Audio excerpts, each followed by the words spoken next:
2014 நான் சென்னை வந்தேன். வரும்போது வெறும் காலோட தான் வந்தேன். செருப்பு கூட போடலை.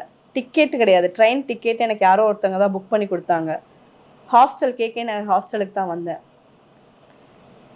இன்னைக்கு என் பொண்ணை நான் ஒரு நல்ல இடத்துல படிக்க வச்சுட்டேன். தனி ஒருத்தியாக நின்று என்னால் இந்த 2வது திருமணத்துக்கு முன்னாடியே வீடு வாங்கிட்டேன், கார் வாங்கிட்டேன், இடம் வாங்கிட்டேன், எல்லாத்தையும் வாங்கிட்டேன்.